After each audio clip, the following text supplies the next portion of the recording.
ধূমপান, মদ্যপান ও মাদক সেবন স্বাস্থ্যের পক্ষে হানিকারক। ইহা বিভিন্ন রোগ ব্যাধির কারণ।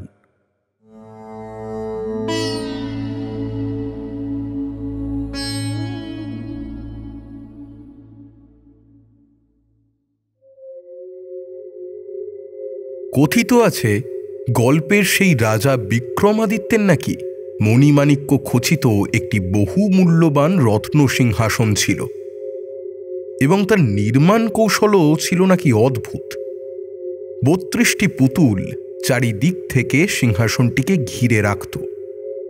মহারাজ বিক্রমাদিত্যের মৃত্যুর বহুকাল পর রাজা ভোজ মাটির নিচ থেকে সেই সিংহাসনটি উদ্ধার করেন, কিন্তু ভোজরাজ বিক্রমাদিত্যের মতন সমান গুণসম্পন্ন ছিলেন না বলে তাঁর আর সেই সিংহাসনে কোনোদিনই বসা হল না। সিংহাসনটি উদ্ধার করার পর প্রথম যেদিন ভোজরাজ সিংহাসনের ওপর বসতে গেলেন, সিংহাসনের প্রথম পুতুলটি তাকে নিষেধ করে বলল, মহারাজ, এই সিংহাসনে উপবেশন করার আগে আমার কিছু বলবার আছে, অনুগ্রহ করে শুনুন। পুতুলটি বিক্রমাদিত্যের অশেষ গুণাবলীর মধ্যে একটি কাহিনী শুনিয়ে বলল, মহারাজ, আপনাকে বিক্রমাদিত্যের সম্পর্কে যে গল্পটি বললাম, আপনার যদি সেরকম কোনো গুণ থাকে তবে সিংহাসনে উপবেশন করুন। সেদিন আর ভোজরাজের সেই সিংহাসনে উপবেশন করা হল না। পরের দিনও একইভাবে দ্বিতীয় পুতুলটি ভোজরাজকে সিংহাসনে বসতে বাধা দিয়ে আরেকটা গল্প শোনাল বিক্রমাদিত্য সম্পর্কে। এইভাবে ৩২টা পুতুল একের পর এক দিনের পর দিন সিংহাসনে বসতে ভোজরাজকে বাধা দিতে লাগল। ফলে ভোজরাজের আর কোনোদিনই সেই সিংহাসনে বসা হল না।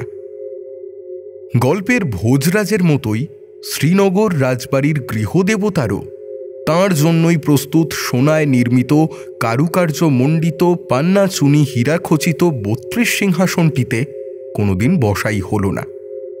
শ্রীনগর কোথায়, ভারতবর্ষের কোন জায়গায়, পূর্বে, পশ্চিমে, দক্ষিণে না উত্তরে, সেটা আমাদের বর্তমান কাহিনীর মূল বিষয় নয়। ধরে নেওয়া যাক বাংলাদেশেরই আশেপাশে কোথাও একটাই শ্রীনগর, কলকাতা থেকে মাত্র একদিনের পথ। শ্রীনগরের বর্তমান তরুণ রাজা ত্রিদীপনাথ রায়ের পুরুষানুক্রমে পাওয়া সম্পত্তির মধ্যে সবচেয়ে মূল্যবান যে সম্পত্তিটি ছিল সেটি হচ্ছে ছোট্ট একটি স্বর্ণ নির্মিত রত্নখচিত সিংহাসন। সিংহাসনটিকে ৩২টি সোনার পুতুল তাদের ৬৪ হাত দিয়ে ধরে আছে। প্রায় ৭-৮ পুরুষ আগে রাজবংশের সর্বেশ্বর রায় ওই সিংহাসনটি তৈরি করে সোনার গোপাল প্রতিষ্ঠা করেন। সেই থেকেই সিংহাসনটি ৩২ সিংহাসন নামে পরিচিত। সোনার গোপাল প্রতিষ্ঠা করার কিছুকাল পর হঠাৎ অদ্ভুত উপায়ে কোনো অদৃশ্য লুণ্ঠনকারী রাজবাড়ির অন্দরমহলে অবস্থিত ঠাকুর ঘর থেকে গৃহদেবতা সোনার গোপালটি লুট করে নিয়ে যায়। অবশ্যম্ভাবী এক অমঙ্গলের দুশ্চিন্তায় সারা রাজবাড়িতে বিষাদের কালো ছায়া নেমে আসে। চারিদিকে খোঁজাখুঁজি শুরু হলেও পরিশেষে সব হলো বৃথা। এমন সময় রাজমাতা কাত্যায়নী দেবী স্বপ্নে অপহৃত গৃহদেবতা সোনার গোপালের প্রত্যাদেশ পেলেন। ভয়ের কিছু নেই, অপহৃত হয়েছি আমি, আবার তোদের গৃহে সময় হলেই আসব। যতদিন না তোদের ঘরে আবার আমি প্রত্যাবর্তন করি ততদিন শূন্য সিংহাসন সিন্ধুকে তালাবন্ধ করে রাখিস। ওই ৩২ সিংহাসন যতদিন ঘরে থাকবে কোনো অমঙ্গলই তোদের স্পর্শ করতে পারবে না। সেই থেকে এতদিন রত্নখচিত সোনার ৩২ সিংহাসনটি রাজবাড়ির লোহার সিন্ধুকেই তালাবন্ধ ছিল। গৃহদেবতাও আর ফেরেননি, ৩২ সিংহাসনও আর কোনো কাজেই লাগেনি। রাজবাড়ির কোথাও কোনো অমঙ্গলের চিহ্নও দেখা যায়নি। এখন ওই সিংহাসনটি কেমন করে হঠাৎ রাজবাড়ির অন্দরমহলের লোহার সিন্দুক থেকে লুট হলো, সেটাই হচ্ছে সবচেয়ে বড় প্রশ্ন। এই ঘটনার দিন ২০ আগে রাজবাড়ির সকলে সিদ্ধান্ত নিয়েছিল সিন্দুক থেকে সোনার ৩২ সিংহাসনটি বের করে আবার নতুন সোনার গোপাল নির্মাণ করে দেবতার প্রতিষ্ঠা করা হবে। স্বর্ণকারকে ডেকে মূর্তি গড়বার আদেশ অবধিও দেওয়া হয়েছিল এবং সোনার গোপালের নির্মাণ কার্যও ছিল প্রায় শেষের পথে। বাড়িতে রীতিমতো আসন্ন উৎসবের আয়োজন চলছে, আত্মীয় স্বজনে চারিদিক গমগম করছে। এমন সময় এই আকস্মিক বিভ্রাট। রাজা ত্রিদীপনাথ মাথায় হাত দিয়ে বসে পড়লেন। লোহার সিন্দুক থেকে ৩২ সিংহাসন চুরি গেছে। মেঘমুক্ত আকাশে হঠাৎ করে যেন দেখা দিল বজ্রপাত।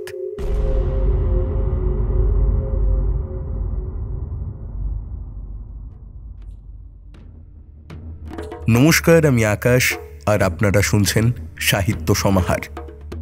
সাহিত্য সমাহারে আজ শুনবেন নিহার রঞ্জন গুপ্তের কিরিটি কাহিনী ৩২ সিংহাসন। শুরু করার আগে একটা ছোট্ট অনুরোধ, লাইক, শেয়ার, কমেন্ট এবং সাবস্ক্রাইব করে সাহিত্য সমাহারের পাশে থাকতে ভুলবেন না। সাহিত্য সমাহারকে আর্থিকভাবে সাহায্য করতে চাইলে ডেসক্রিপশন বক্সে দেওয়া ইউপিআই আইডির মাধ্যমে আপনারা তা করতে পারেন। আমাদের আজকের নিবেদন ৩২ সিংহাসন গল্পটি আমরা নিয়েছি মিত্র ও ঘোষ থেকে প্রকাশিত কিরিটি অমনিবাস দ্বাদশ খণ্ড থেকে। গল্পের মুখ্য চরিত্রে কিরিটি ও রাজা বাহাদুর ত্রিদীপনাথ রায়। তাহলে আর দেরি না করে শুরু করছি সাহিত্য সমাহারের আজকের নিবেদন, নিহার রঞ্জন গুপ্তের কিরিটি কাহিনী ৩২ সিংহাসন।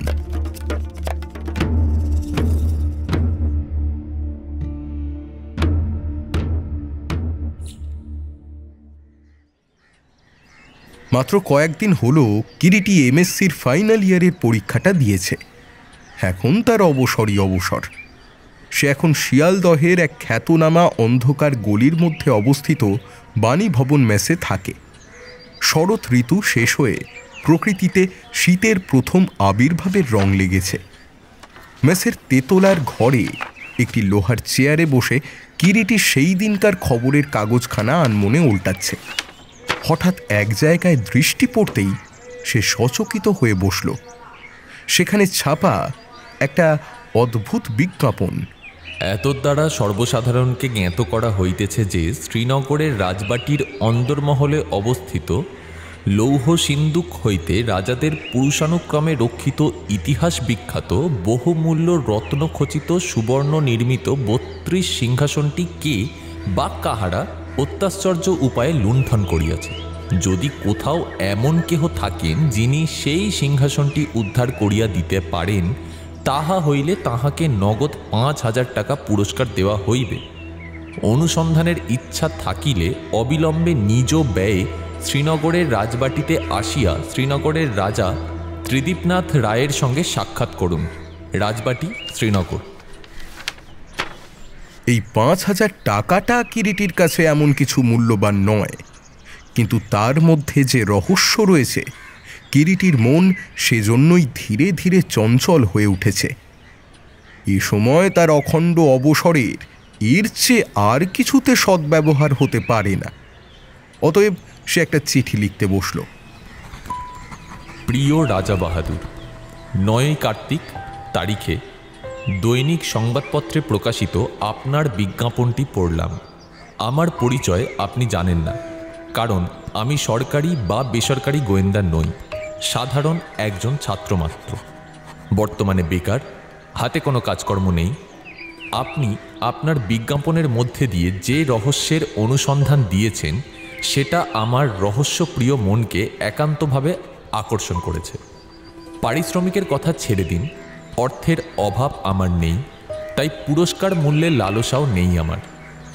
আমার একান্ত ইচ্ছা আপনার অপহৃত ৩২ সিংহাসনটি অনুসন্ধান একটিবার আমি করে দেখি। তবে আমার একটা শর্ত আছে, আমি এই কাজের ভার গ্রহণ করলে আর কাউকে আপনি সে কথা ঘুণাক্ষরেও জানাতে বা বলতে পারবেন না। বিশেষভাবে আমার ও আপনার মধ্যে গোপন থাকবে। আপনি যদি আমার প্রস্তাবে রাজি থাকেন, আমি নিজের খরচে গিয়ে আপনার সঙ্গে সাক্ষাৎ করতে পারি। আর একটা কথা, আপনার অপহৃত ৩২ সিংহাসনটি নিশ্চয়ই আমি উদ্ধার করে দিতে পারব। মনে করবেন না এটা আমার অহংকারের কথা, এটা আমার সংস্কার বলতে পারেন। কারণ অনুসন্ধানের ব্যাপারটা আমি মনে করি সম্পূর্ণ অঙ্কশাস্ত্রের মতোই একটা জটিল সমস্যা মাত্র। বুদ্ধি থাকলেই যে কোনো কঠিন সমস্যার সমাধান করা যায়, অবশ্য সে সমস্যা যদি আদতে তৈরি হয়ে থাকে কোনো মানুষের দ্বারা। আর বেশি কিছু বলবার নেই, সাক্ষাতেই বিশদ আলোচনা হবে। নমস্কার, জানবেন ভবদীয় কিরিটি রায়। নাম ঠিকানা খামে লিখে তখনই কিরিটি চিঠিখানা ডাকবাক্সে ফেলে দেওয়ার জন্য মেসের ভৃত্যকে ডেকে পাঠালো। দিন তিনেক বাদেই অপ্রত্যাশিতভাবেই জবাবটা এলো। আপনার চিঠি পেয়েছি। আশা করছি আপনি এলে আপনার সঙ্গে পরিচিত হয়ে নিশ্চয়ই আনন্দ পাব। বাকি কথা সাক্ষাতে হবে। শিয়ালদহ থেকে রাত্রি 8টায় একটা ট্রেন ছাড়ে, সেটা এখানে পরের দিন সকালবেলা 7টায় এসে পৌঁছয়। স্টেশন থেকে আমাদের বাড়ি ঘণ্টাখানেকের পথ। আগে সংবাদ পেলে টমটম পাঠাবো। নমস্কার রইল। নিবেদক ত্রিদীপনাথ রায়। চিঠির বিবরণ সংক্ষিপ্ত, কিন্তু তার মধ্যেই অপরিচিত ত্রিদীপনাথ রায়ের সুস্পষ্ট একটা ছবি যেন ফুটে উঠেছে। বারদুই আদ্যপান্ত পড়ে কিরিটি আপন মনেই বলল, লোকটা স্বল্পভাষী, কোনো কাজই বেশি চিন্তাভাবনা করে করেন না। পূর্বপুরুষের 32 সিংহাসনটি চুরি যাওয়ায় ভদ্রলোক নিশ্চয়ই বিশেষ রকম বিচলিত হয়ে উঠেছেন এবং সেটি পুনরুদ্ধার করবার জন্য দৃঢ় প্রতিজ্ঞ। না, আর দেরি করা ঠিক নয়। শুভস্য শীঘ্রম। কিরিটি জামাটা গায়ে দিয়ে শিয়ালদহের দিকে বেরিয়ে পড়ল। সেখানে খোঁজ করে পরের দিনের গাড়িতে একটা সেকেন্ড ক্লাস বার্থ রিজার্ভ করে ডাকঘরে গিয়ে ত্রিদীপনাথকে তাড় করে দিল।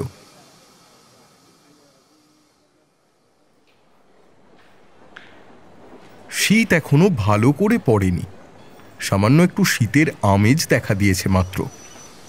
স্টেশনে এসে কিরিটি দেখল ছোট একটা সেকেন্ড ক্লাস কুপে লোয়ার বার্থটা সে পেয়েছে। উপরের বার্থে যিনি যাচ্ছেন তাঁর নাম বিনায়ক সান্যাল, বার অ্যাট ল। কিরিটি গাড়িতে উঠে হোল্ডলটা খুলে বার্থের ওপরে বিছানাটা বিছিয়ে নিল। সঙ্গে করে কয়েকটা রহস্য উপন্যাস এনেছে, রাত্রের খোরাক। রাত্রির ট্রেনে সে কোনোদিনই ঘুমোতে পারে না। ট্রেনের ঝাঁকুনি ও চাকার শব্দে তার ঘুমই আসে না। কিরিটি স্লিপিং গাউনটা গায়ে চাপিয়ে বালিশের ওপর আর হয়ে একটা বই খুলে বসল। ট্রেন ছাড়তে বোধ করি আর মিনিট 2-3 দেরি আছে। ঠিক এই সময় সাহেবি পোশাক পরা একজন মোটাসোটা লোক এসে হাজির। হাতে একটা অ্যাটাচি কেস, বগলে প্রকাণ্ড একটা খাপে বিনা জাতীয় তারের বাদ্যযন্ত্র, তার সঙ্গের কুলির মাথায় বেডিং আর একটা মাঝারি গোছের সুটকেস। ইনি তাহলে ব্যারিস্টার বিনায়ক সান্যাল। কিরিটি একবার বই থেকে চোখ তুলে আগন্তুকের দিকে তাকিয়ে নিল। লোকটার বয়স 30-এর উপর। মাথায় ঘন চুল ব্যাক ব্রাশ করা, নাকটা ভোঁতা, ফ্রেঞ্চ কাট দাড়ি, বাটারফ্লাই গোঁফ, চোখে রিমলেস চশমা। চশমার লেন্সের আড়ালে গোল গোল চোখের তীক্ষ্ণ অনুসন্ধানী দৃষ্টি। জিনিসপত্র গোছগাছ করে বিছানাটা বার্থে পেতে আগন্তুক কুলিকে তার প্রাপ্য মিটিয়ে দিয়ে কিরিটির বার্থের পাশের বেতের চেয়ারে বসে পড়ে পকেট থেকে দামি টোব্যাকো পাইপ ও পাউচ বের করে ধূমপানের উদ্যোগ করতে লাগল।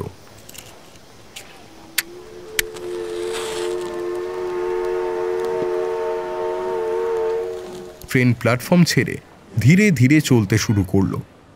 কত যাবেন? বেশি দূর নয়, শ্রীনগর। আপনি?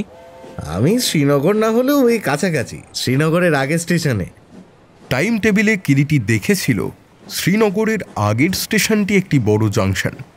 কোনো মোকদ্দমার ব্যাপারে বোধহয়। হ্যাঁ, তা নয় তো আর কি মশাই। এই বলে তিনি পাইপটি দাঁতে চেপে মৃদু একটু হাসলেন।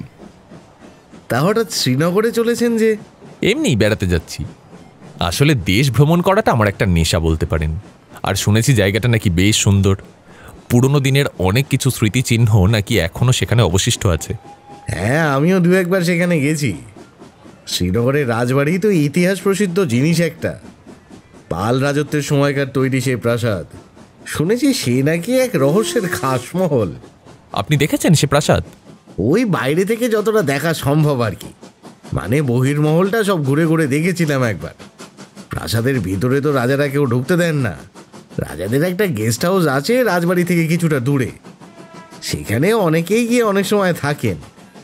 তাছাড়া পাল রাজাদের সময় কৈবর্ত সর্দার ভীমের উপদ্রবে রাজার কনিষ্ঠ ভ্রাতা রামপাল কিছুদিন নাকি ওখানে গিয়ে এক বাড়িতে ছিলেন।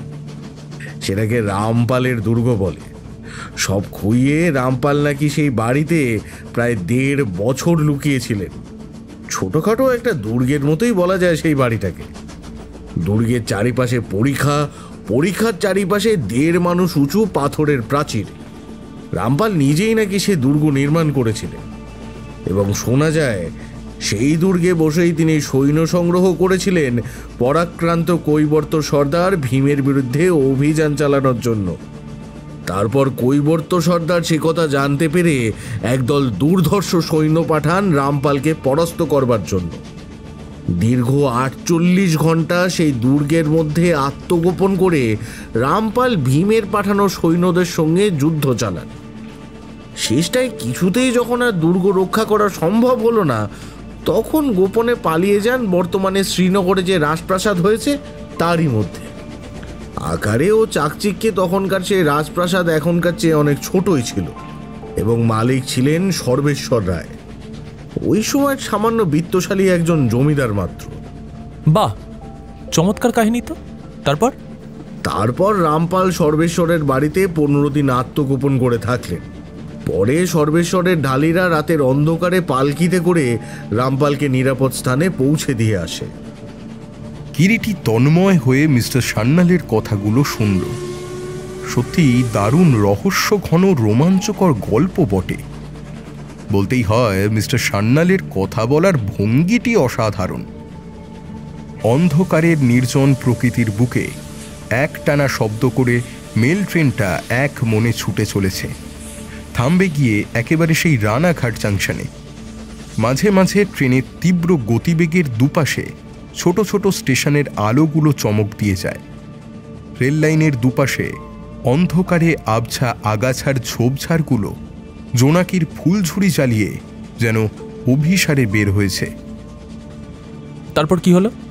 এই ঘটনার অনেকদিন পরে রামপাল যখন তার হৃত রাজ্য পুনরায় ফিরে পেলেন, সর্বেশ্বরের কাজের জন্য তাকে পুরস্কার দিলেন, রাজা উপাধি ও সঙ্গে অনেক নিষ্কর জমিজমাও দিলেন।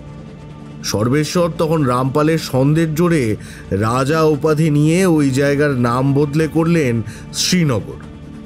সর্বেশ্বরের ভাগ্যলক্ষ্মী তখন সুপ্রসন্ন। দিনে দিনে দেবতার আশীর্বাদে তার যশ, মান, প্রতিপত্তি, অর্থ বাড়তেই লাগলো। বর্তমানের প্রকাণ্ড রাজপ্রাসাদটি তৈরি হলো অতীতের সেই ক্ষুদ্র জমিদার ভবনের ভিতের উপরে। বর্তমান শ্রীনগর ও সেই সঙ্গে শ্রীনগরের রাজাদের উৎপত্তির মোটামুটি এই হলো ইতিহাস। গল্প বলতে বলতেই পাইপটা নিভে গিয়েছিল। মিস্টার সান্যাল তাতে আবার অগ্নিসংযোগ করে একটা টান দিয়ে ধোঁয়া ছেড়ে বললেন, প্রায় বছর 5 আগে একবার শ্রীনগরে বেড়াতে গিয়ে ওখানকার এক বৃদ্ধের মুখে শ্রীনগরের এই ইতিহাস আমি শুনেছিলাম। সত্যি উপন্যাসের মতো চমকপ্রদ কাহিনী। কিন্তু অতীত বাংলায় যে কত শত কাহিনী আজও এমনি করে সুপ্ত রয়ে গেছে, কেই বা তার খোঁজ রাখে বলুন? পরদেশি ভাষায় পরের দেশের ইতিহাস মুখস্থ করে আমরা ডিগ্রির নম্বর বজায় রাখি এবং সেই ডিগ্রি হয় আমাদের শিক্ষার শিলমোহর, অথচ ঘরের খবর আমরা কেউ রাখি না। বলুন কি আশ্চর্য! যা বলেছেন মশাই, বাংলার ইতিহাসকারেরা যেন চোখ বুজে ইতিহাস রচনা করেছেন। নানা ধরনের কথাবার্তার মধ্য দিয়ে দুজনের ভিতর ক্রমশ বেশ গভীর আলাপ জমে উঠল। কিরিটির বেশ লাগে মাত্র অল্পক্ষণের পরিচিত মিস্টার সান্যালকে। তাঁর পেশা ব্যারিস্টারি হলেও বেশ ঝোঁক ইতিহাসের প্রতি। কাজকর্মের বাইরে যতটুকু সময় তিনি পান, নানা ধরনের ইতিহাস পড়েই বেশিরভাগ সময়টা কাটান। এছাড়াও তার আরও একটি নেশা আছে, যন্ত্রসঙ্গীতের সাধনা। কাজেই যেখানেই তিনি যান, একটি সুটকেস ভর্তি বই ও বিনা যন্ত্রখানি তাঁর সঙ্গে সঙ্গেই ফেরে।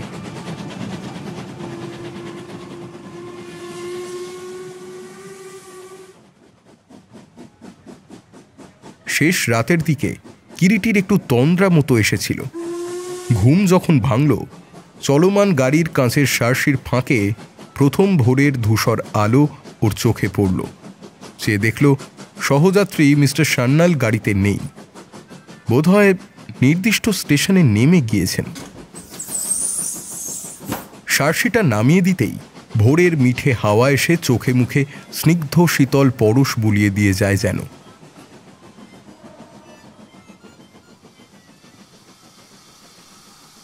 নির্দিষ্ট সময়ের আধ ঘন্টারও বেশি পর গাড়ি শ্রীনগরের রেলওয়ে স্টেশনে এসে থামল। স্টেশনটি ছোট্ট, অখ্যাতনামা। তার চেয়েও বেশি অখ্যাত স্টেশনের নামটি। আগে এখানে মেল ট্রেন থামত না। স্টেশন থেকে শ্রীনগর প্রায় মাইল আষ্টেক দূরের পথ। স্টেশন থেকে রাজবংশেরই তৈরি প্রশস্ত কাঁচা সড়ক বরাবর শ্রীনগর পর্যন্ত চলে গিয়েছে। মাত্র 8 মাস মতো হলো বর্তমান রাজা ত্রিদীপনাথের অনেক চেষ্টার ফলে আজকাল মেল ট্রেনটা এই স্টেশনে থামছে, তাও মাত্র আধ মিনিটের জন্য। আগে আগে রাজবাড়ির লোকেরা বড় জাংশন স্টেশনটিতে নেমে সেখান থেকে ব্রহ্মপুত্র নদের একটি ছোট শাখা নদী বেয়ে ভাউলিয়া করে শ্রীনগর যেত। তাতে বর্ষাকাল ও তার পরবর্তী কয়েক মাস নদীপথে যাতায়াত করা চলত। শীতকালে নদীর জল এত বেশি শুকিয়ে যেত যে নদীপথে কোনো বড় বা মাঝারি নৌকা যাতায়াতই করতে পারত না। তাই শীতকালটা পরের ছোট স্টেশনে নেমে হাঁটা পথে বা গরুর গাড়িতে চেপে শ্রীনগর যাওয়া ভিন্ন আর অন্য উপায় থাকত না। উঁচু বাঁধানো প্ল্যাটফর্মের ওপরে একতলা ছোট্ট একটি বাড়ি, স্টেশন ঘর আর অফিস। স্টেশন ইনচার্জ রাম সদয় বাবু। বয়স প্রায় 40-এর ঊর্ধ্বে। মাথায় ঝাঁকড়া ঝাঁকড়া চুল। ইতিমধ্যে অর্ধেকের বেশি চুলে বয়সের নোটিশ জারি হয়েছে। চোখে পুরু লেন্সের নিকেল ফ্রেমের চশমা। কিরিটি গাড়ি থেকে নেমে ইতিউতি দৃষ্টিপাত করতে থাকে। কে একজন এই দিকেই এগিয়ে আসছে। বয়স 30-35-এর বেশি নয়। রোগা লম্বাটে গড়ন, অত্যন্ত সুশ্রী চেহারা, দীর্ঘ উন্নত নাক, একজোড়া চোখে বুদ্ধির প্রখর দীপ্তি, দাড়ি গোঁফ নিখুঁতভাবে কামানো, পরনে সাদা ধুতি, সাদা পাঞ্জাবি, তার ওপরে সাদা শাল জড়ানো, পায়ে সাদা নাগরাই। সঙ্গে সঙ্গে স্টেশন মাস্টারও এগিয়ে এলেন। তা যাবেন কোথায়? রাজবাড়ি। আপনি কি মিস্টার রায়? হ্যাঁ, আপনি? আগে ইনি আমাদের রাজা বাহাদুর। ও আচ্ছা, নমস্কার। কিরিটি হাত তুলে নমস্কার জানায়। প্রতি নমস্কার জানিয়ে ত্রিদীপনাথ সাদরে আহ্বান জানালেন। চলুন, বাইরে টমটম দাঁড়িয়ে আছে। দুজনে স্টেশনের বাইরে এসে দাঁড়ালো। অপ্রশস্ত কাঁচা মাটির সড়কের ওপর ছোট্ট একটি টমটম গাড়ি দাঁড়িয়ে। সামনে একটা তেজি সাদা ঘোড়া। কোনো সহিস বা কোচম্যান নেই। উঠুন।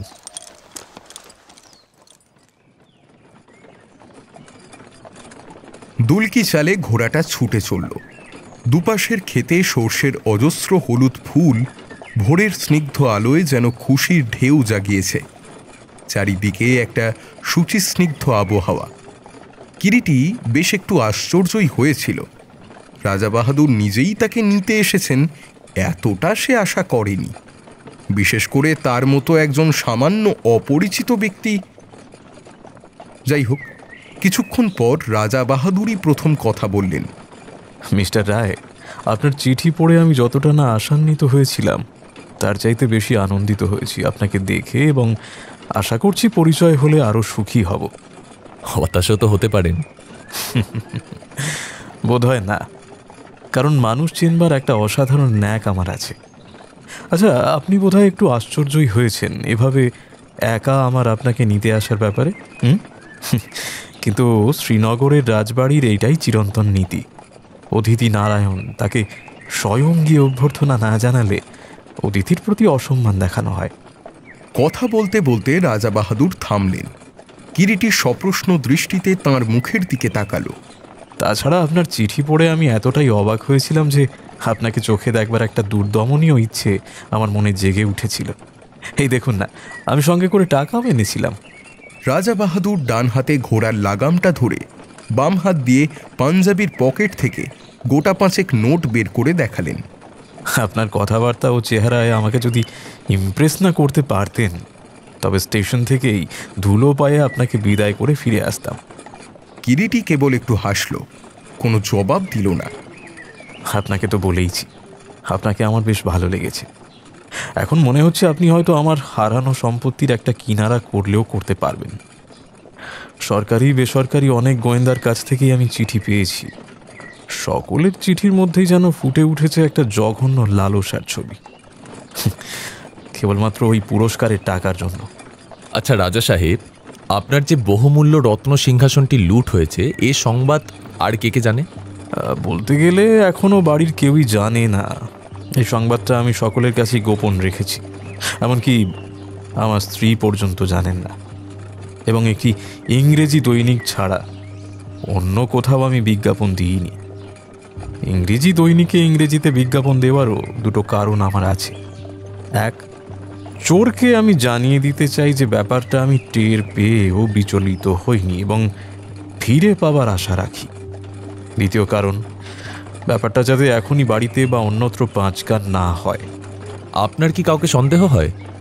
কাউকে বলতে আপনি ঠিক কি মিন করছেন?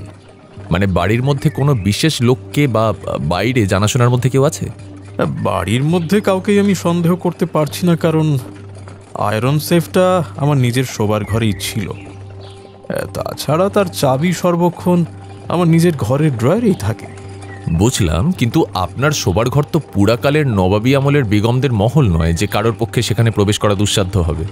তা নয় বটে, তবে সে ঘরে 2-4 জন ছাড়া অন্য কারোর যাওয়া নিষেধ আছে। যেমন?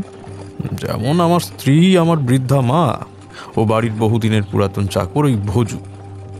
এরা ছাড়া সে ঘরে কেউই আর বড় একটা ঢোকে না বলেই আমি জানি।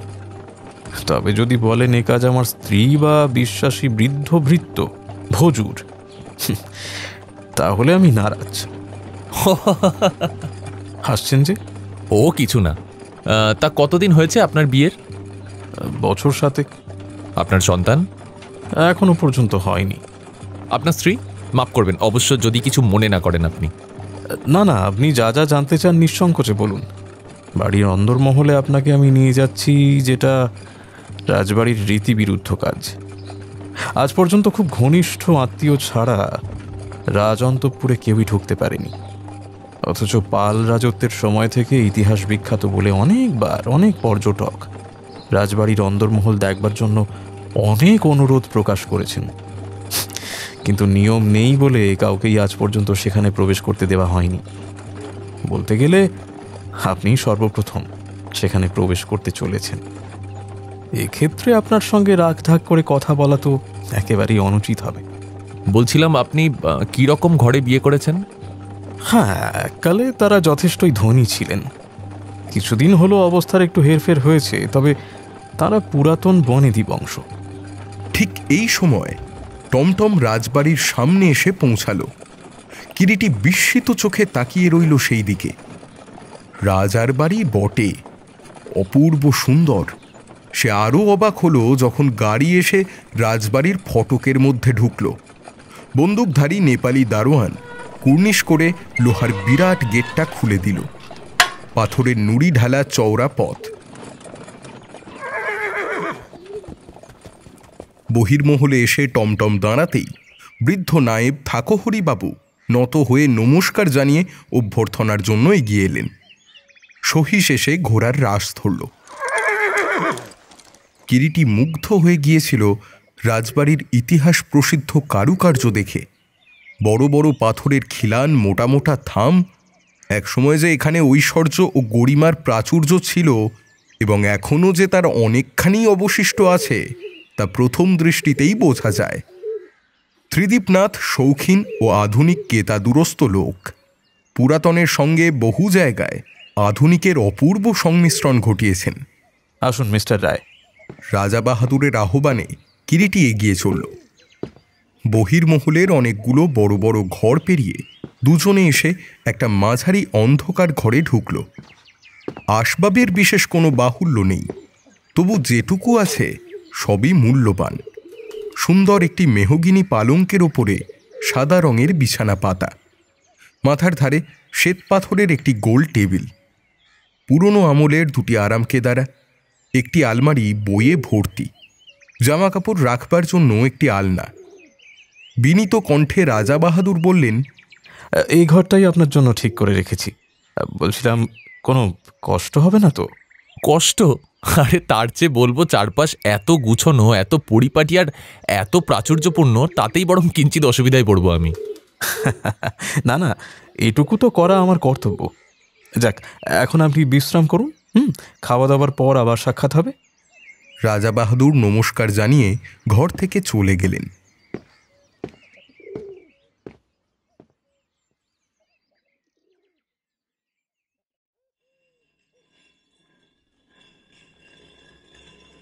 দুপুরের দিকে কিরিটির একটু তন্দ্রা মতো এসেছিল।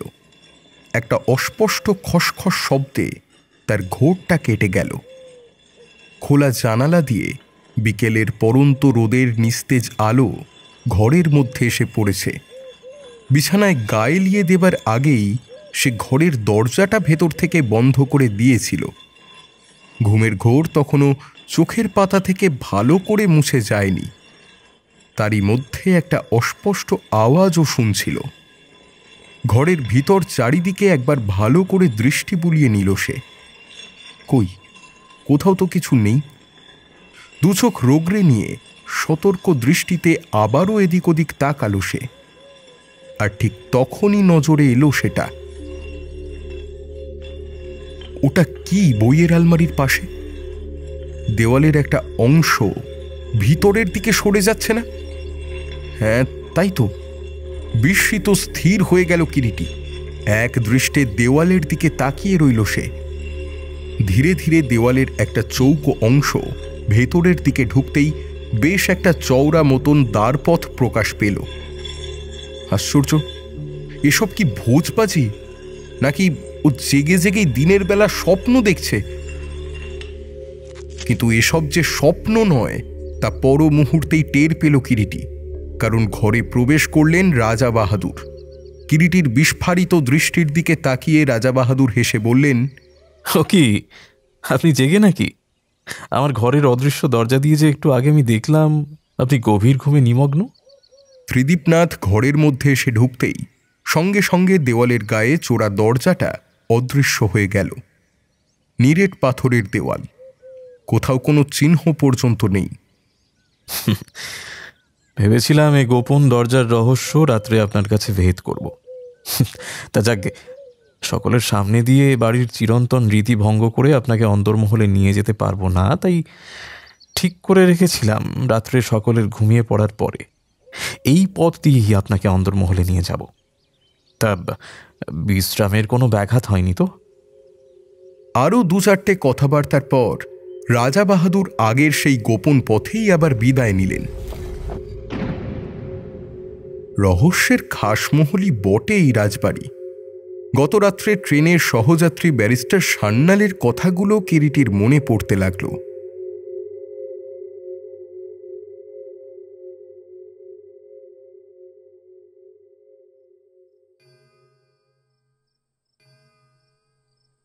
নিস্তব্ধ নিশুতি রাত। রাজবাড়ির রাজকীয় ঘড়ি রাত্রি 1টা বাজার ঘোষণা করেছে সবেমাত্র। কিরিটি বিছানায় একা জেগে বসে আছে রাজা বাহাদুরের অপেক্ষায়। তিনি বলেছিলেন রাত্রি 11টার পর তিনি আসবেন, কিন্তু এখনও তার দেখা নেই। কিরিটি চিন্তিত হয়ে ওঠে। হঠাৎ এমন সময় সেই অস্পষ্ট খসখস শব্দ। ঘরের মধ্যে সুদৃশ্য বাতিদানে তেলের বাতি জ্বলছে।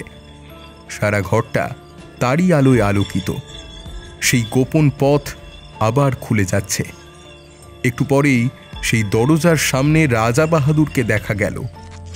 হাতে তার শক্তিশালী 5 ব্যাটারির টর্চ। দেরি হয়ে গেল, এইবারে সব ঘুমিয়েছে।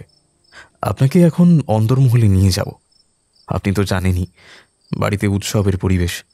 আত্মীয় স্বজন সহ বাড়ির প্রত্যেকেই জানে আর মাত্র 7 দিন বাদেই সোনার গোপাল প্রতিষ্ঠিত হবে। হাতে মাত্র 7টা দিন। মিস্টার রায়, যা কিছু করবার এই সময়ের মধ্যেই আপনাকে করতে হবে। মূর্তি প্রতিষ্ঠায় যে এত বড় বিঘ্ন উপস্থিত হয়েছে এখনো পর্যন্ত কেউ তা জানে না, মানে আমি কাউকে জানতে দিইনি। রাজা বাহাদুরের কণ্ঠস্বর যেন এক অদ্ভুত উত্তেজনায় কাঁপছে। তিনি এগিয়ে এসে কিরিটির ডান হাতটা চেপে ধরে ব্যাকুল কণ্ঠে বললেন, বলুন মিস্টার রায়, পারবেন তো আমার সিংহাসনটি উদ্ধার করে দিতে? বলুন। কিরিটি অবাক হয়ে রাজা বাহাদুরের মুখের দিকে তাকিয়ে থাকে। এ যে আজ সকালে স্টেশনে পরিচিত সেই রাজা ত্রিদীপনাথ নয়। সেই দুর্জয় সংকল্প ও দৃঢ় মনোবল কিছুই যেন অবশিষ্ট নেই আর। এখন তিনি যেন এক ছোট্ট ভীত শিশু। চলুন রাজা বাহাদুর, আপনাদের শোবার ঘরটা একবার দেখব। আসুন। গোপন দরজা পথ দিয়ে দুজনে চলল। আগে রাজা ত্রিদীপনাথ, পেছনে কিরিটি। অনেক দিনের বদ্ধ বায়ুতে শ্বাস নিতে কষ্ট হয়। খানিকটা চলবার পর সামনের সিঁড়ি পেরিয়ে আবার দুজনে এসে একটা বন্ধ দেওয়ালের সামনে দাঁড়ালো। সেই দেওয়ালটাও একই রকমভাবে সরে যেতেই দরজার পথ দেখা গেল। সেটা দিয়ে দুজনে এসে যে প্রশস্ত সুসজ্জিত ঘরে এসে ঢুকল, সেটাই রাজা ত্রিদীপনাথের শোবার ঘর। রূপো দিয়ে তৈরি সুদৃশ্য বাতিদানে মোমবাতি জ্বলছে। প্রকাণ্ড পালঙ্কে বিছানা পাতা, তার কোথাও এতটুকু ভাঁজ পড়ে নেই। আমার স্ত্রী এখানে নেই। তিনি দিন 10 হলো তার ভাইয়ের সঙ্গে ওই বাপের বাড়ি গিয়েছেন। দিন 3 মধ্যেই ফিরে আসবার কথা। উৎসবের বাড়ি, কিন্তু হঠাৎ তার মায়ের শরীর অসুস্থ হওয়ায় তাকে যেতে হয়েছে। কিরিটি ঘরের চারপাশে তার তীক্ষ্ণ দৃষ্টি বুলিয়ে নিচ্ছিল। পালঙ্ক থেকে হাত 5 দূরে দেওয়ালের সঙ্গে লাগানো মস্ত একটা আয়রন সেফ। ওই আয়রন সেফেই বুঝি আপনার সিংহাসনটি ছিল? হ্যাঁ। সিন্দুকটা কি একবার দেখতে পারি? নিশ্চয়ই। রাজা বাহাদুর এগিয়ে গিয়ে তাঁর কোমর থেকে একটা চাবির গোছা বের করে সিন্দুকের তালার মুখে একটা চাবি লাগালেন। অদ্ভুতভাবে কোনো শব্দই হলো না। নিঃসারী সিন্দুকটি খুলে গেল। আশ্চর্য তো। কি আশ্চর্য মিস্টার রায়? কিছু না, ওই সিন্দুকটা। হ্যাঁ, মূল্যবান জার্মান সিন্দুক ওটা, আমার প্রপিতামহের আগেকার। সিন্দুকে পরপর 3টি সেলফ। ছোট বড় অনেক প্রকার কৌটো ও কাগজপত্রের বান্ডিল সেই 3টি সেলফে সাজানো। কোথায় ছিল সিংহাসনটা? ওই যে দেখছেন সুন্দর ঝাঁপিটা, ওর মধ্যে ছিল। আচ্ছা, ঠিক কতটা বড় ছিল ওটা? তা 6 ইঞ্চি তো লম্বা হবেই। একটা পুতুলি তো প্রায় 2.5 ইঞ্চি করেছিল। কিরিটি রাজা বাহাদুরের হাত থেকে টর্চটা নিয়ে তার আলোয় আয়রন সেফটা ভালো করে পরীক্ষা করতে লাগল। সিংহাসনটি চুরি যাবার পর আপনি সিন্দুকের জিনিসপত্র আর নাড়াচাড়া করেননি তো? না, কেবল ওই ঝাঁপিটা একবার সিন্দুক থেকে বাইরে বের করেছিলাম। সিন্দুকটার ভেতর থেকে ঝাঁপিটা বাইরে এনে কিরিটি সেটাকে ভালো করে দেখতে লাগল। অপূর্ব, সাধারণ বেতের তৈরি নয়, সূক্ষ্ম রূপোর তারে তৈরি, যথেষ্ট মজবুত। এই ঝাঁপিটা আমি দিনের আলোয় একবার ভালো করে পরীক্ষা করে দেখতে চাই। এটা আমি নিচে আমার ঘরে নিয়ে যাব। আপনারা নিশ্চয়ই তাতে কোনো আপত্তি নেই রাজা বাহাদুর? না, আপত্তি কি, নিয়ে যান। কিরিটি এবারে ঘরটা ভালো করে দেখতে লাগল। বেশ প্রকাণ্ড ঘর। মেঝে সুদৃশ্য চৌকো মার্বেল পাথরে গাঁথা। গোপন দরজাটা ছাড়া এ ঘরে ঢোকার একটাই মাত্র দরজা। তাছাড়া ঘরে 4টে জানালা, 2টো অন্দরের দিকে, অন্য 2টো পূর্বে ও দক্ষিণে। দক্ষিণের জানালা পথে দেখা যায় রাজবাড়ির বাগান। প্রকাণ্ড আয়তন তার। বাগানের সুউচ্চ প্রাচীরের ওপারে শীতের ম্রিয়মান চাঁদ উঁকি দিচ্ছে। জানালায় সব মোটা মোটা লোহার শিক বসানো।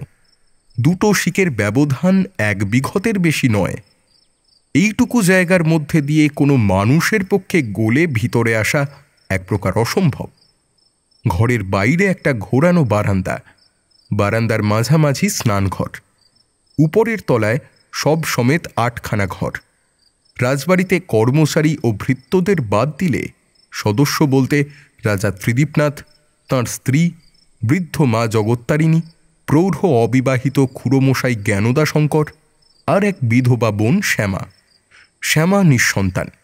দিনকুড়ি হবে গৃহদেবতা প্রতিষ্ঠা উৎসবে যোগ দেওয়ার জন্য দূরসম্পর্কীয় অনেক আত্মীয়ই এসেছেন।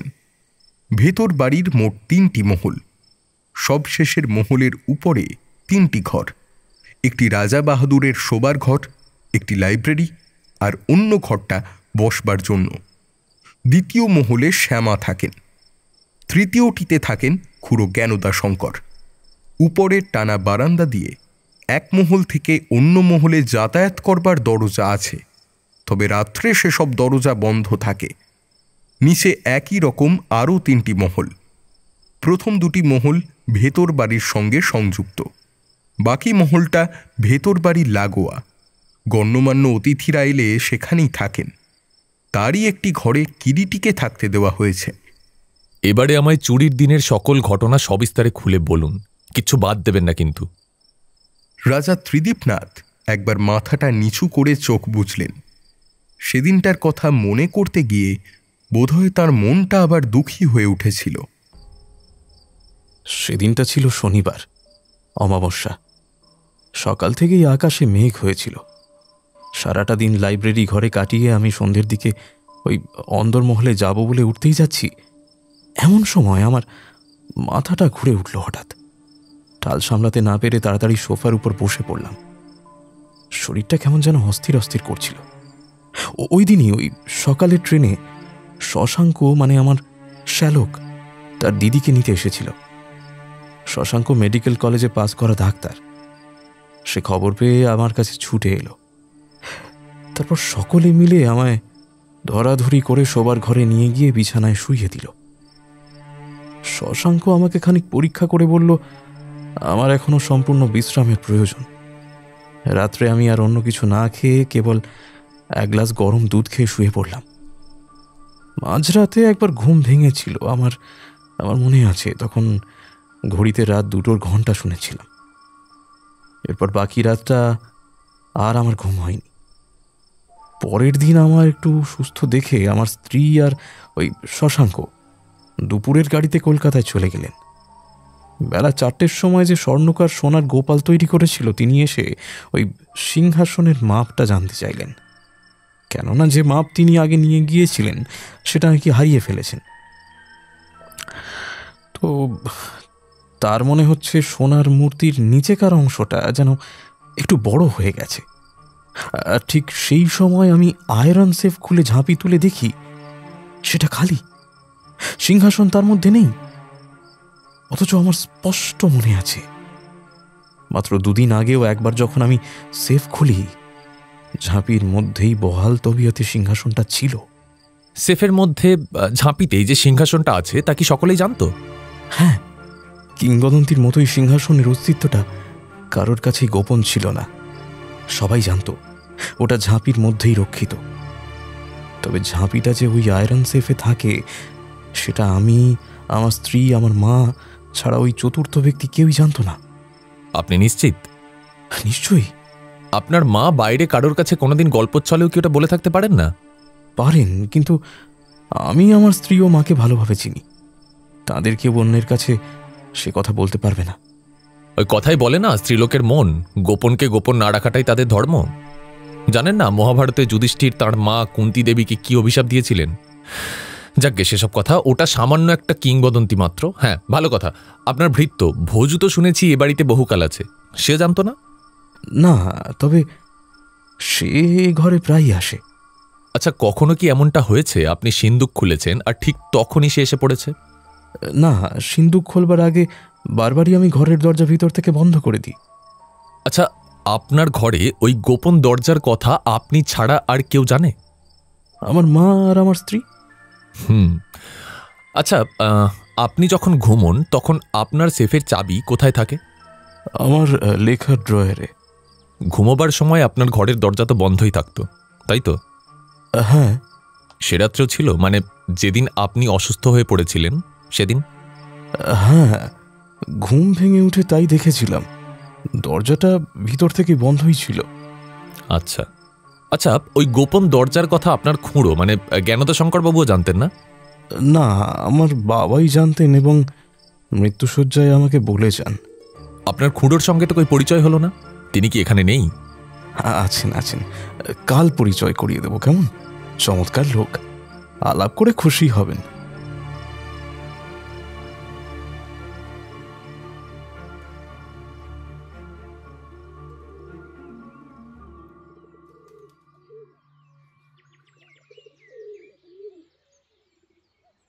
পরের দিন সকালে ঘরের দরজা ভেতর থেকে বন্ধ করে কিরিটি গত রাত্রে সেই ঝাঁপিটা কোলের ওপর নিয়ে দেখছিল। কি অদ্ভুত কারিগরি! এমন সুন্দর জিনিস আমি আগে কখনো দেখেছি বলে তো আমার মনে। আরে এটা কি? হঠাৎ কি একটা জিনিসে চোখ পড়াতে কিরিটি টান টান হয়ে উঠে বসল। ঝাঁপিটার সূক্ষ্ম রূপোর তারের সঙ্গে সেই জিনিসটা আটকে রয়েছে। আনন্দে উত্তেজনায় কিরিটির চোখের দৃষ্টি জলজল করে উঠল। জিনিসটা সে ভেতর থেকে বের করে পকেটে রেখে দিল। কিরিটি ত্রস্ত হাতে ঝাঁপিটা অন্যদিকে লুকিয়ে রেখে দরজা খুলে দাঁড়ালো। ঘরে ঢুকে এলেন রাজা বাহাদুর এবং তাঁরই মতো সুশ্রীগরণ আর একজন প্রৌঢ়। তাঁর পরনে দামি মিহি ঢাকাই ধুতি, গায়ে দামি শাল। ইনি হলেন আমার খুঁড়ো মশাই, জ্ঞানদা শঙ্কর রায়। নমস্কার। এ কথা সে কথার পর কিরিটি প্রশ্ন করল,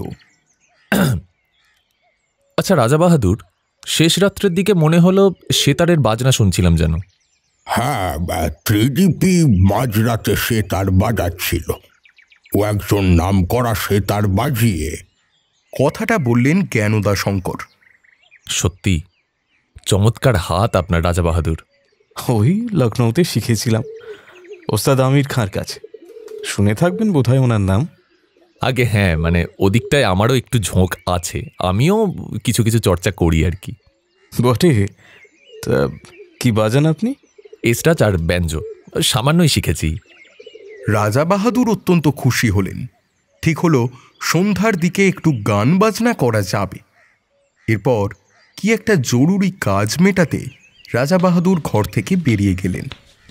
এদিকে কিরিটি দীর্ঘক্ষণ ধরে জ্ঞানদা শঙ্করের সঙ্গে গল্প করতে লাগল। রাজা বাহাদুর তাঁকে জানিয়েছেন কিরিটি ওর বিশেষ পরিচিত বন্ধু, শ্রীনগরে বেড়াতে এসেছেন 2-4 দিনের জন্য। রাজা বাহাদুরের মুখেই কিরিটি শুনেছে সিংহাসনটার ওজন প্রায় 30 পোয়া হবে।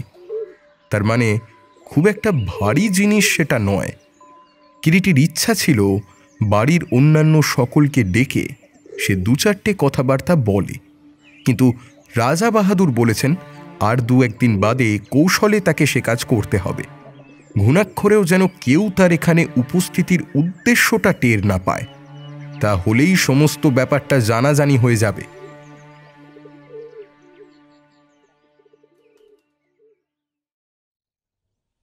পরের দিন দুপুরে রানী সাহেবা শ্রীনগরে ফিরে এলেন। রাজা বাহাদুরের মুখে সে কথা শুনে কিরিটি তাঁর কাছে এক অদ্ভুত প্রস্তাব রাখল। রাজা বাহাদুর, সিংহাসন চুরি যাওয়ার ব্যাপারটা রানী সাহেবকে বলতে হবে, এবং সেটা আমার সামনেই। কিন্তু অনুরোধ করছি আপনাকে, কিন্তু করবেন না প্লিজ। এটা তদন্তের সঙ্গেই জড়িত একটা পদক্ষেপ। এই অনুরোধে রাজা বাহাদুরের মন সায় না দিলেও তিনি রাজি হলেন। এই কয়েকদিনের আলাপেই রাজা বাহাদুরের কেমন একটা শ্রদ্ধা জন্মে গিয়েছিল কিরিটির প্রতি। রাজা বাহাদুরের চিন্তান্বিত মুখের দিকে তাকিয়ে সহাস্যে কিরিটি বলল, আমি বুঝতে পেরেছি আপনার কোথায় সংকোচ হচ্ছে, কিন্তু ভেবে দেখুন, আপনার উৎসবের দিন প্রায় আসন্ন। যেমনভাবেই হোক আমাদের মিলিত চেষ্টা করতেই হবে যাতে সিংহাসনটি পুনরুদ্ধার করা যায়। রহস্যের কোনো সূত্র কি আপনি পেয়েছেন মিস্টার রায়? সামান্য কয়েকটা সূত্র ধরে একটা অসম্পূর্ণ মীমাংসায় পৌঁছেছি মাত্র। এখন এর চেয়ে বেশি কিছু আমি বলতে পারবো না। রাজা বাহাদুর কিরিটিকে কথা দিলেন তিনি সন্ধ্যায় তাঁর স্ত্রীকে সবটা বলবেন।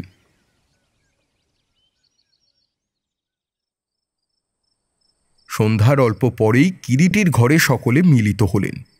রানী সাহেবকে প্রথম দর্শনে দেখেই কিরিটি মুগ্ধ হয়ে গিয়েছিল। সে যে শুধু বাহ্যিক সন্দর্শনে তাই নয়, তাঁর তীক্ষ্ণ বুদ্ধি ও সংযত স্বভাব কিরিটিকে অবাক করেছিল। সত্যিই তিনি উপযুক্ত রানী বটে। আচ্ছা রানী সাহেবা, আপনি এখনো শোনেননি কেন আমি আপনাদের প্রাসাদে আমন্ত্রিত হয়ে এসেছি? রানী সাহেবা কিছু উত্তর দিলেন না, কেবল উৎসুক দৃষ্টিতে কিরিটির দিকে চেয়ে রইলেন। আপনি জানেন আপনাদের গৃহদেবতা প্রতিষ্ঠার উৎসব প্রায় সমাগত, কিন্তু এ কথা জানেন না যে সেই উৎসবে কত বড় বিঘ্ন এসে দাঁড়িয়েছে। আপনাদের পূর্বপুরুষের তৈরি মূল্যবান 32 সিংহাসনটি আপনাদের শোবার ঘরের আয়রন সেফ থেকে চুরি গিয়েছে। কিরিটি দেখল খবরটা শুনে রানী সাহেবার সারা শরীর যেন বার কয়েকের জন্য ক্ষীণভাবে কেঁপে উঠল। পরক্ষণেই তিনি আবার স্থির হয়ে গেলেন। ঘটনার আকস্মিকতায় পাথরের মতো স্তব্ধ অনড় হয়ে গিয়েছেন তিনি। অর্থহীন দৃষ্টিতে ক্ষণকাল কিরিটির দিকে বোকার মতন চেয়ে রইলেন। তারপর কিছুটা সম্বিত ফিরতে পাশে বসে থাকা স্বামীর দিকে চেয়ে ক্ষীণ অথচ দৃঢ় স্বরে প্রশ্ন করলেন, এ কথা তো তুমি আমায় বলনি, এটা কি সত্যি? হ্যাঁ মালতী, এই ঘটনায় আমি একেবারে দিশেহারা হয়ে পড়েছি। কবে এই দুর্ঘটনা ঘটল? সম্ভবত যেদিন তুমি তোমার বাপের বাড়ি যাও তার আগের দিন রাত্রে। মানে যে রাত্রে তুমি অসুস্থ হয়েছিলে? হ্যাঁ। সে রাত্রের সব কথা কি আপনার মনে আছে রানী সাহেবা? আপনি কি জানতে চান বলুন। সে রাত্রের সব ঘটনা আমায় বলুন, যতটা আপনার মনে আছে, কিচ্ছু বাদ দেবেন, ইন ডিটেল। সন্ধ্যার দিকে উনি অসুস্থ হয়ে পড়েন। আমার ভাই শশাঙ্ক সেদিন এখানে ছিল। তারই সাহায্যে ওকে আমরা আমাদের শোবার ঘরে নিয়ে যাই। বিছানায় শুইয়ে দেওয়ার পর উনি যেন কেমন অজ্ঞানের মতো রইলেন। ডাকলে সাড়া দেন না, চোখ দুটো বোজা, শ্বাস প্রশ্বাস খুব ধীরে পড়ছে। কতক্ষণ অমন অবস্থায় ছিলেন? রাত 1টার পর আমি ঘুমাই, তখনও পর্যন্ত ওই অবস্থাতেই ছিলেন। শেষের দিকে ঘুমের ওষুধ দেওয়াতে ঘুমিয়ে পড়েছিলেন। কে ঘুমের ওষুধ দিয়েছিল? আমার ভাই শশাঙ্ক। ও ডাক্তার কিনা, সেই দিয়েছিল। রাত্রি কটা পর্যন্ত আপনার ভাই আপনাদের ঘরে ছিলেন? তা রাত্রি প্রায় 11:30 পর্যন্ত হবে। তারপর তাকে আমি এক প্রকার জোর করেই শুতে পাঠিয়ে দিই। সেদিন আপনার ভাই ঘুমোতে যাওয়ার পর কতক্ষণ আপনি জেগেছিলেন? আপনাদের ঘরে কি কোনো রকম অস্বাভাবিক বা সন্দেহজনক কিছু দেখেছিলেন বলে আপনার মনে পড়ে? না। আচ্ছা, সে রাত্রে কখন ঘুম ভাঙে আপনার? শেষ রাত্রে। তখন কি রাজা বাহাদুর জেগেছিলেন? হ্যাঁ, জেগে ঘরের মধ্যে পায়চারি করছিলেন। রাজা বাহাদুর, আমার আর একটি অনুরোধ আপনার কাছে আছে। বলুন। আমি রানী সাহেবকে একাকী কয়েকটা প্রশ্ন করতে চাই, অর্থাৎ এ ঘরে আমি ও রানী সাহেবা ছাড়া আর তৃতীয় কেউ থাকবে না। বেশ তো, করুন। রাজা বাহাদুর উঠে ঘর থেকে চলে গেলেন। কিছুক্ষণ স্থিরভাবে কিরিটি বসে রইল। ঘরের মধ্যে অখণ্ড স্তব্ধতা। ইতিমধ্যে সন্ধ্যার অন্ধকারে ঘরখানা কালো হয়ে উঠেছিল। কিরিটি উঠে পকেট থেকে দেশলাই বের করে সামনের শ্বেত পাথরের টেবিলের উপর রাখা মোমবাতিটা জ্বালল। সঙ্গে সঙ্গে ঘরের আঁধার মুছে গেল। রানী সাহেবা মাথা নিচু করে বসেছিলেন। কিরিটি রানী সাহেবার দিকে একবার তাকিয়ে প্রশ্ন করল, রানী সাহেবা, আপনার স্বামী কি সেদিনকার মতো আগেও আরো কখনো অসুস্থ হয়েছিলেন? রানী সাহেবা একবার চোখ তুলে চেয়েই আবার দৃষ্টি নামিয়ে নিলেন। না। এর আগে কখনো কোনো দিনও অমন অসুস্থ হননি? না। আচ্ছা, আপনার ভাইয়ের পুরো নাম কি? শশাঙ্ক শেখর সান্যাল। ডক্টর শশাঙ্ক শেখর সান্যাল। আমিও এক সান্যালকে জানি, নামকরা ম্যাজিশিয়ান। হ্যাঁ, সেই ম্যাজিশিয়ানই আমার ভাই। আচ্ছা, আপনি এবার যেতে পারেন রানী সাহেবা।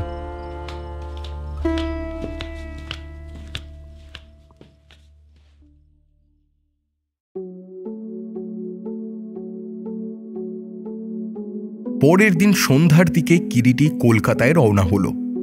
জানিয়ে গেল সে দিন দুয়েকের মধ্যেই ফিরবে, এবং সত্যি সত্যি দিন 2 বাদে আবার ফিরে এলো। মূর্তি প্রতিষ্ঠার আর মাত্র 2 দিন বাকি। এসে শুনল রানী সাহেবার ভাই ডক্টর সান্যালও এসেছেন। দুপুরের দিকে রাজা বাহাদুরই স্বয়ং রানী সাহেবার ভাইকে কিরিটির ঘরে এনে আলাপ করিয়ে দিলেন। সুশ্রী চেহারা, দাড়ি গোঁফ নিখুঁতভাবে কামানো, গায়ের রং উজ্জ্বল গৌরবর্ণ, বেজায় হাসি খুশি ও আমোদে লোক। কিরিটি ডক্টর সান্যালের সঙ্গে আলাপ করে মুগ্ধ হল। কথায় কথায় কিরিটি ডক্টর সান্যালকে বলল, আপনার মেসমারিজম করা 2-1বার আমি দেখেছি ডক্টর সান্যাল, আজ একবার দেখান না প্লিজ। বেশ তো, আজ রাতে খাওয়া দাওয়ার পর হবে খন। জামাইবাবু চমৎকার মিডিয়াম, চট করেই ওকে মেসমারাইজ করা যায়। তাই নাকি? জানেন, আমি এককালে যখন 4th ইয়ারে পড়ি, জাদুকর গণপতির কাছে মেসমারিজম বিদ্যা শিখেছিলাম। সত্যি? আপনিও জানেন নাকি? না, সামান্যই, তবে ভালো মিডিয়াম হলে কখনো কখনো কৃতকার্য হয়েছি।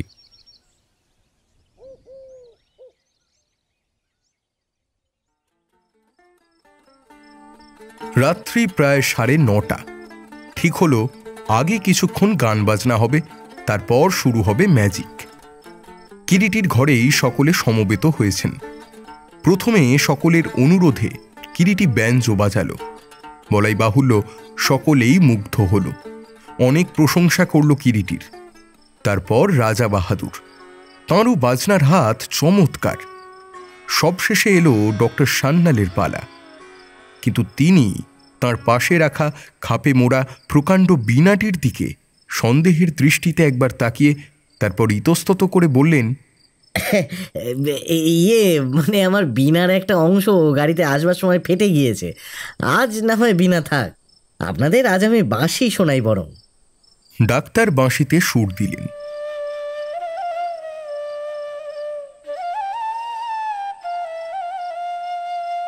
বাঁশিতেও তাঁর শক্তি অদ্ভুত। মুহূর্তের মধ্যে তিনি ঘরের মধ্যে অপূর্ব সুরের জাল সৃষ্টি করলেন। বীণাটা এখনো পাশেই পড়ে রয়েছে। বাজনা থামবার পর আবার সকলের অনুরোধে ডক্টর সান্যাল বাঁশি তুলে নিলেন। নিশীথের নিস্তব্ধতায় সামান্য বাঁশের বাঁশি থেকে যে সুরের ঝর্ণা প্রবাহিত হল তা সত্যিই অপূর্ব।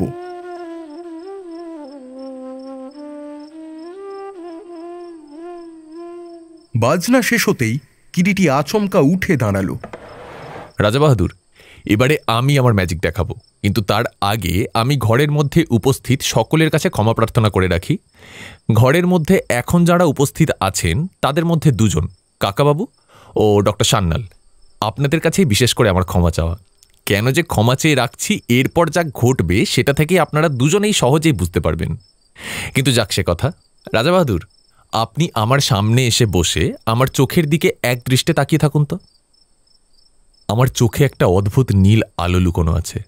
ম্যাজিকের প্রভাবে সেটা আমি সকলের থেকে আড়াল করে রেখেছি, তবে একে একে আমি সবাইকে দেখাবো। শুরু হোক রাজা বাহাদুর থেকেই। মৃদু হেসে রাজা বাহাদুর কিরিটির সামনে এসে বসলেন, তাকালেন কিরিটির চোখের দিকে। ভালো করে এক মনে এক দৃষ্টে আমার চোখের দিকে তাকান। শুধু ভাবুন আমার চোখ দুটি ছাড়া জগৎ সংসারে আর কিছু নেই। সব কিছু ভুলে যান, ভুলে যান আপনি কে, কোথায়, কেন, সব কিছু ভুলে যান। শুধু আমার চোখ, শুধু আমার চোখ। 1 মিনিট, 2 মিনিট, ক্রমে 10 মিনিট কেটে গেল। রাজা বাহাদুর ও কিরিটি পরস্পর পরস্পরের চোখের দিকে তাকিয়ে। ঘরের বাকি সবকটি প্রাণী নিশ্চুপ। সহসা কিরিটির কণ্ঠস্বর শোনা গেল।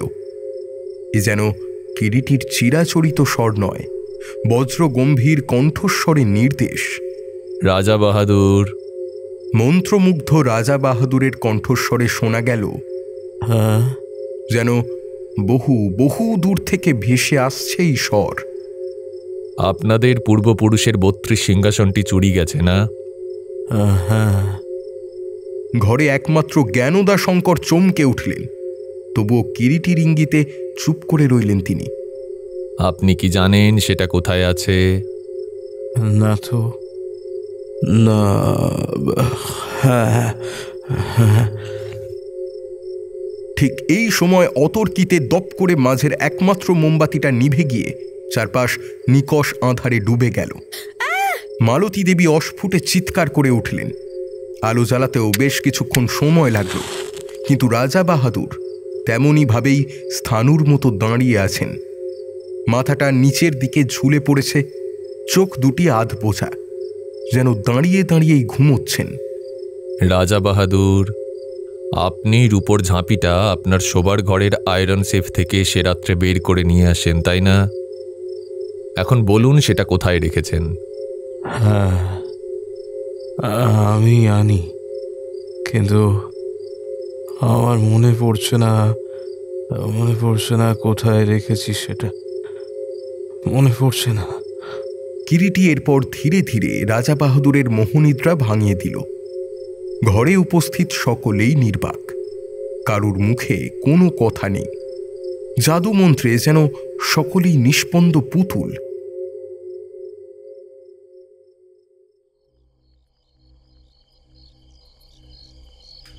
কিরিটি অস্থিরভাবে বিছানায় বসে ছটফট করছে।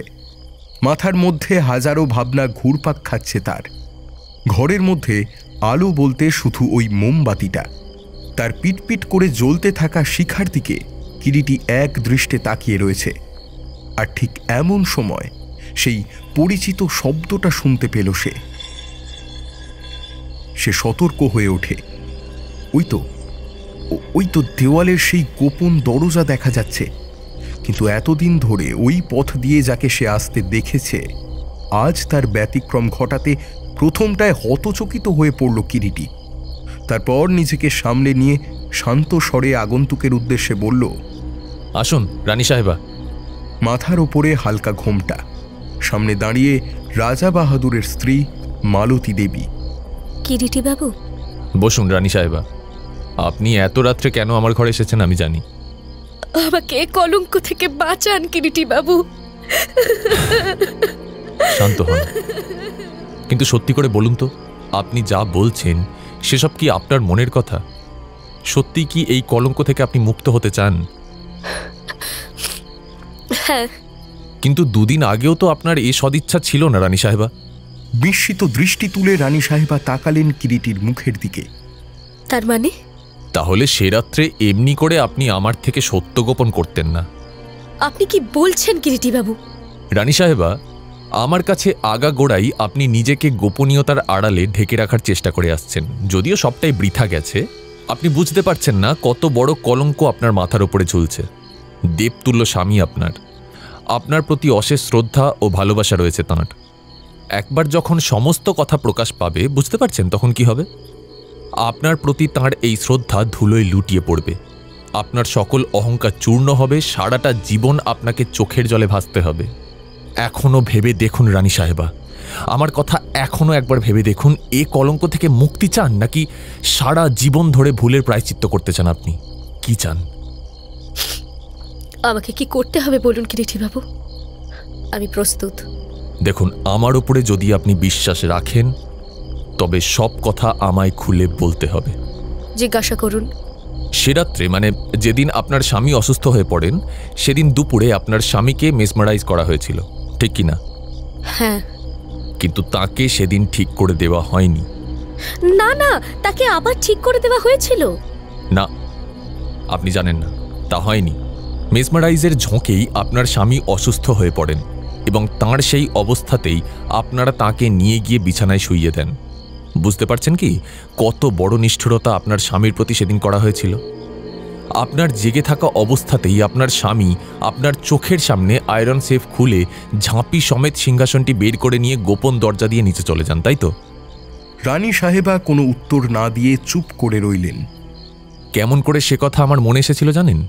প্রথমত এই মির্জাপটা, যেটা কিনা কোনো তারের যন্ত্র বাজাতে হলে আঙুলের মাথায় পড়ে নিতে হয়, আমি ঝাঁপির মধ্যে পাই। কিরিটি সেটা পকেট থেকে বের করে দেখিয়ে বলল, এটা আপনার স্বামীরই। এটা প্ল্যাটিনামের তারে তৈরি। তিনি সেতার বাজাবার সময় আঙুলের মাথায় পড়ে থাকেন এটা। আর এ কথাটা জ্ঞানদা শঙ্করবাবুর কাছ থেকে আমি জানতে পারি। অথচ আপনার স্বামী মেসমারাইজ অবস্থায় এ কাণ্ড করেছিলেন বলেই পরে কিছুই তাঁর মনে ছিল না। আপনার স্বামীকে আমি সন্দেহ করেছিলাম, এইটা একটা তার প্রধান কারণ। দ্বিতীয়ত, আপনাদের অন্দরমহল এমনভাবে তৈরি যে বাইরের কোনো লোকের পক্ষে সেখানে প্রবেশ করা দুঃসাধ্য। তারপর আমি জেনেছি আপনাদের শোবার ঘরে কেবল আপনি, আপনার স্বামী, পুরাতন ভৃত্য ভোজু ও রাজমাতা ছাড়া আর কারোরই প্রবেশাধিকার নেই। আয়রন সেফের চাবিটাও আপনাদের ঘরেই থাকে। সেক্ষেত্রে সে ঘর থেকে আপনাদের অজান্তে আয়রন সেফ খুলে সিংহাসনটি চুরি করে আনা একমাত্র যাদের এ ঘরে গতিবিধি আছে তারা ছাড়া তৃতীয় কোনো লোকের পক্ষে শুধু দুঃসাধ্যই নয়, অসম্ভব। সুতরাং বাইরের কেউ এসে চুরি করতে পারে না। তাহলে চুরি করেছে এমন কেউ যাদের এই ঘরে যাতায়াত আছে। 1 নম্বর, আপনার স্বামী রাজা বাহাদুর। তিনি যদি জানতেন যে তিনিই চুরি করেছেন, তাহলে এভাবে তিনি সেটা অনুসন্ধান করবার জন্য আমাকে আমন্ত্রণ করে আনতেন না কখনো। অতএব তাঁকে অনায়াসেই বাদ দেওয়া যায়। বৃদ্ধ রাজমাতার দ্বারাও সম্ভব নয়। তৃতীয় রইলেন আপনি। এখন বলতে বাধা নেই, আপনার ওপরেই তাই আমার সন্দেহ গিয়ে পড়ে এবং সে সন্দেহ আরও ঘনীভূত হয় যখন রাজা বাহাদুরের মুখে শুনলাম চুরির পর তিনি আপনি বাপের বাড়ি গেছেন। আগের দিন স্বামী অসুস্থ হওয়ার সত্ত্বেও কোনো স্ত্রী তার অসুস্থ স্বামীকে ফেলে এভাবে যেতে পারে না। আপনার সম্পর্কে বারংবার আমি তখন আপনাদের খুড়ো মশাইয়ের কাছে জিজ্ঞাসাবাদ করি। তার কাছেই শুনলাম আপনার স্নেহ ও মমতার নাকি তুলনা নেই। শতকণ্ঠে তিনি আপনার ভূয়সী প্রশংসা করলেন। তখন আমার সন্দেহ হলো আপনি কোনোভাবে এর মধ্যে জড়িয়ে পড়েছেন এবং সেই জন্যই আপনি ওইভাবে পরদিন পালিয়ে বাঁচবার চেষ্টা করেছেন। তারপর আরও একটা দিক ভাববার ছিল, আপনি যদি সিংহাসনটি চুরি করে থাকেন তবে কেন করলেন? আপনার কিসের অভাব? এত ধন সম্পত্তি, মান সম্মান কিছুরই তো আপনার অভাব নেই। তবে তাছাড়া আপনি যদি চুরি করেই থাকেন তাহলে কিভাবে আপনি সেটা লুকিয়ে রাখার ব্যবস্থা করেছেন? কেননা ধরা পড়বার সম্ভাবনা যে প্রচুর। এদিকে তখন ঝাঁপির মধ্যে পেলাম আপনার স্বামীর সেতার বাজাবার মেরজাপটি। তখন মনে হলো এর মধ্যে প্রকাণ্ড একটা ষড়যন্ত্র আছে, যার মধ্যে ইচ্ছাই হোক বা অনিচ্ছাই হোক আপনি জড়িয়ে পড়েছেন। আর সেই কারণেই রাজা বাহাদুরের সামনে আপনাকে আমি প্রশ্ন করা শুরু করি। ওই সময়কার আপনার হাবভাব দেখে আপনার ওপর আমার সন্দেহ আরও ঘনীভূত হয়। আপনার মুখেই আপনার ভাইয়ের কথা আমি শুনি এবং সব কথা শুনে বুঝতে আমার আর কষ্ট হয় না যে আপনার ভাই আপনাকে যন্ত্র হিসাবে এ কাজে ব্যবহার করেছে, অথচ আপনি তো জানেন না বা জানবার চেষ্টাও করেননি। শুধু তাই নয়, আপনি এও জানেন না আপনার বিয়ের পর গত 5 বছর ধরে আপনার ভাইয়ের অবস্থা অত্যন্ত সঙ্গীন হয়ে পড়েছে। বহু ধারকর্য হয়েছে। আকণ্ঠ দেনার দায়ে তিনি এখন নিঃস্ব। আমি কলকাতায় গিয়ে খোঁজ নিয়ে এসব জানতে পারি। তিনি আপনার স্বামীকে মেসমারাইজ করে সিংহাসনটি চুরি করেন, তাও আপনার স্বামীর হাত দিয়েই। কি অসাধারণ বুদ্ধিমত্তা, অভিনব চুরির কৌশল। আপনাদের এখানে আসবার দিন গাড়িতে সহযাত্রী হিসাবে তাঁর সঙ্গে আমার ভালো করেই পরিচয় হয়েছে। নিজের প্রতি অসাধারণ বিশ্বাসের বশবর্তী হয়ে তিনি শ্রীনগরে যে অত্যাশ্চর্য নির্ভুল কাহিনী আমার কাছে ব্যক্ত করেন, তাতেই তার প্রতি আমার বিশেষ সন্দেহ জাগে। ছদ্মবেশ এবং ছদ্মনামে তখন তিনি ছিলেন এবং সেই বিশ্বাসে বশবর্তী হয়েই আবার তিনি আজও এ বাড়িতে আমার সামনে আসতে সাহস করেছেন। কিন্তু তিনি জানেন না, একবার যে কণ্ঠস্বর আমি শুনি এ জীবনে তা আর আমি ভুলি না, চিরদিন আমার তা মনে থাকে। তাছাড়া একজন সাধারণ ব্যক্তির পক্ষে রাজবাড়ির অত বিস্তারিত বর্ণনা জানা যে অসম্ভব সে কথাও তার মনে হয়নি সেদিন, কিন্তু আমার হয়েছিল। আমি ওকে সন্দেহ করেছিলাম বটে, কিন্তু যাক সে কথা। এবার বলুন রানী সাহেবা, সেই জন্যই আপনি স্বামীর অসুস্থতা সত্ত্বেও ভাইয়ের সঙ্গে কলকাতায় গিয়েছিলেন, তাই তো? হ্যাঁ, কিন্তু আপনি সিংহাসনটির খোঁজ পেলেন না।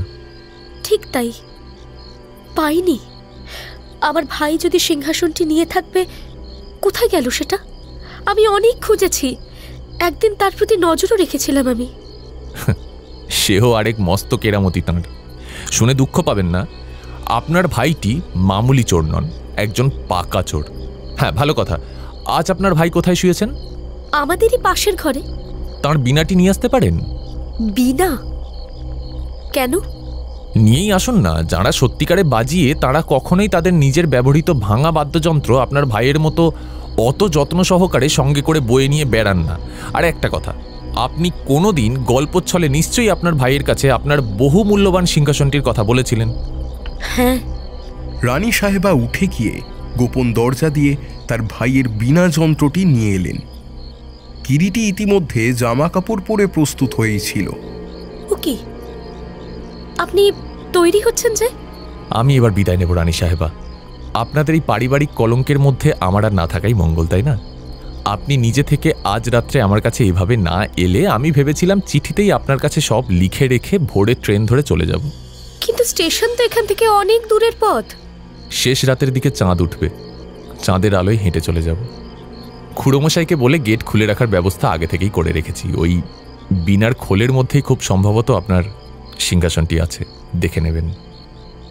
হঠাৎ রানী সাহেবার হাত থেকে বীণাটি মাটিতে পড়ে যেতেই বীণার খোলটি ভেঙে 2 টুকরো হয়ে গেল।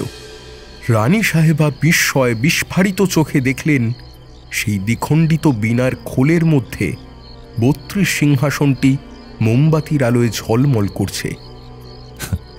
এবার আমি না বেরোলে ভোর 5টার ট্রেনটা ধরতে পারবো না রানী সাহেবা। আপনার স্বামীকে আমার নমস্কার দেবেন। আপনাদের চুরি যাওয়া মূল্যবান জিনিসটি আপনাদের হাতে পুনরায় তুলে দিয়ে আমি বিদায় নিলাম। নমস্কার।